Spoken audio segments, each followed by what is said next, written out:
has faced intense scrutiny for months. And as our aviation correspondent Miles O'Brien reports, new whistleblower claims were the focus of a congressional hearing today. Boeing is at a moment of reckoning. It's a moment many years in the making. It is a moment that results not from one incident or one flight or one plane or one plan. Lawmakers and whistleblowers today slammed Boeing's safety culture, highlighting supply chain mismanagement, relentless production pressure, and allegations of other design errors that have besieged the company. I have analyzed Boeing's own data to conclude that the company is taking manufacturing shortcuts on the 787 program. Engineer Sam Salahpour is just the latest in a long line of Boeing whistleblowers. He told a Senate subcommittee he has serious safety concerns about the 787 Dreamliner, a fuel-efficient long-range wide-body that is Boeing's newest design. The alleged problem? Pieces of the fuselage improperly joined together. In a rush to address its bottlenecks in production, Boeing hit problems pushing pieces together with excessive force to make them appear that the gaps don't exist, even though they exist. The gap didn't actually go away, and this may result in premature fatigue failure. Effectively, they are putting out defective airplanes. That said, the Federal Aviation Administration has taken no moves to ground the 787 and have not said they are unsafe. In a statement today, Boeing dismissed Salahpour's claims and said, under FAA oversight, we have painstakingly inspected and reworked airplanes and improved production quality to meet exacting standards that are measured in the 1/100th of an inch. We are fully confident in the safety and durability of the 787 Dreamliner. The company also denied any fatigue problems with the fuselages under repeated testing. Boeing's public battering comes amid a series of harrowing fatal and near-fatal mishaps and accidents with its 737 airliners. In January, an improperly installed door plug on a 737 MAX 9 blew off mid-flight, prompting the most recent round of public and regulatory scrutiny. Boeing's safety nosedive first came to public light in 2018 and 19 when two 737 MAXs crashed, killing 346 people. In the wake of those accidents, Boeing faced a criminal charge that it defrauded the FAA.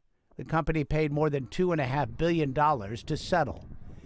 Ed Pearson, a former Boeing senior manager who left in 2018 and a whistleblower himself, said little was learned. The world is shocked to learn about Boeing's current production quality issues. I'm not surprised because nothing changed after the two crashes. There was no accountability. Not a single person from Boeing went to jail. Pearson feels the FAA policy that allows manufacturers to police themselves is also a key part of the problem. The gold standard is now fool's gold, because the only thing that is more dangerous than a dangerous environment is the illusion of a safe environment. Salahpour's allegations land on a long, troubling list.